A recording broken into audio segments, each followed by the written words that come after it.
ನಮಸ್ತೆ, ಗೀಚು ಚಾವಡಿಗೆ ಸ್ವಾಗತ. ಈಗ ನಾವು ಬೇಸಿಕ್ ಫಾಂಟಿನ ಮಿನಿಸ್ಕ್ಯೂಲ್ಸ್ ಕಲಿತಾ ಇದ್ದೀವಿ.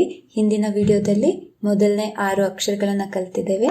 ಹಾಗೆ ಮಿನಿಸ್ಕ್ಯೂಲ್ಸ್ ಬರೀಲಿಕ್ಕೆ ಯಾವ ರೀತಿಯಾಗಿ ಗೆರೆ ಹಾಕ್ಕೊಳ್ಬೇಕು ಅನ್ನೋದನ್ನು ಕೂಡ ಹಿಂದಿನ ವಿಡಿಯೋದಲ್ಲಿ ಡಿಟೇಲ್ ಆಗಿ ಹೇಳಿದ್ದೀನಿ.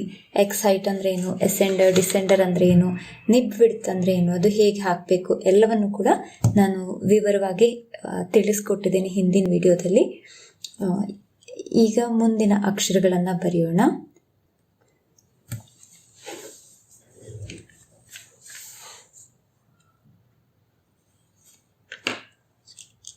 ಲೆಟರ್ ಎ ಇಂದ ಎಫ್ ತನಕ ಹಿಂದಿನ ವಿಡಿಯೋದಲ್ಲಿ ಹೇಳ್ಕೊಟ್ಟಿದ್ದೀನಿ. ಇವತ್ತು ಜಿ ಇಂದ ಕ್ಯೂ ವರೆಗೆ ಕಲಿಯೋಣ.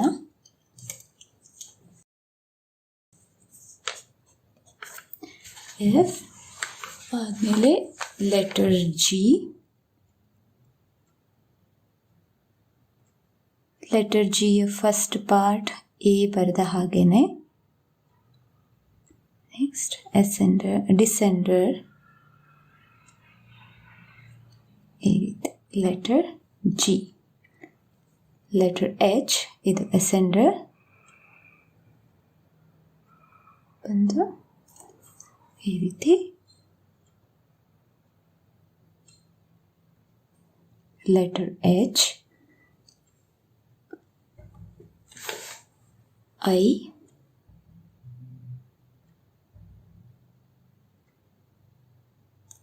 ನೋಡಿ ಇಲ್ಲಿ 1 2 3 4 5.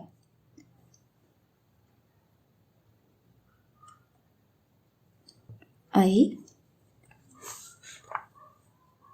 letter G, 1 2 3 and 4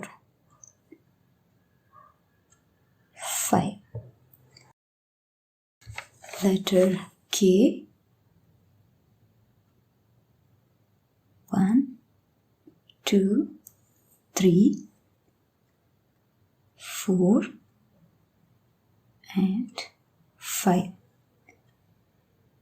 ಇದಕ್ಕಿಂತ ಈ ಸ್ಟ್ರೋಕಿಂದ ಈ ಸ್ಟ್ರೋಕ್ ಸ್ವಲ್ಪ ಕೆಳಗೆ ಬರ್ತದೆ, ಸ್ವಲ್ಪ ಕೆಳಗೆ ಅಷ್ಟೇ, ತುಂಬ ಕೆಳಗಲ್ಲ, ಜಸ್ಟ್ ಒಂದು ಸ್ವಲ್ಪ ಕೆಳಗೆ ಅಷ್ಟೇ. Next letter L,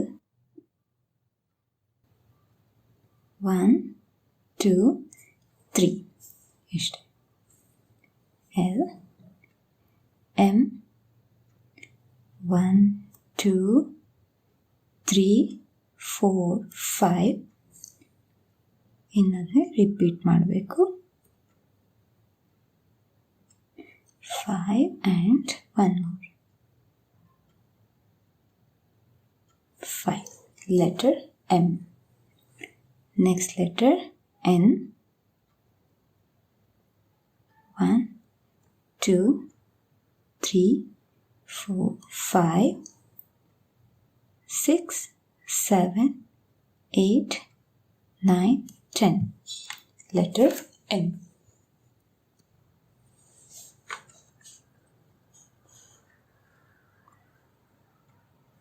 O, 1 2 3 4 5. ಇದು ಮೆಜಸ್ಕ್ಯೂಲ್ ಲೆಟರ್ ಓ ಬರೆದ ಹಾಗೇನೆ ಮಿನಿಸ್ಕ್ಯೂಲ್ ಕೂಡ, ಸೈಜ್ ಮಾತ್ರ ಚಿಕ್ಕದು ಅಷ್ಟೇ. Next P,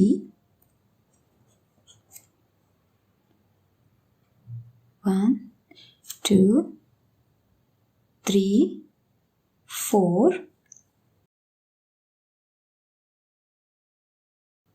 6.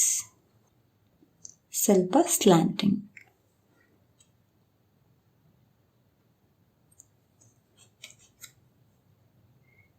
1 2 3.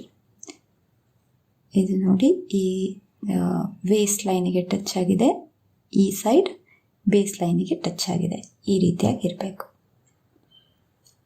ಈ ವರ್ಟಿಕಲ್ ಲೈನಿನ ಆಲ್ಮೋಸ್ಟ್ ಮುಕ್ಕಾಲು ಭಾಗದಲ್ಲಿ ಈ ಕೆಳಗಿನ ಲೈನ್ ಟಚ್ ಆಗ್ತಾ ಇದೆ. Next letter Q,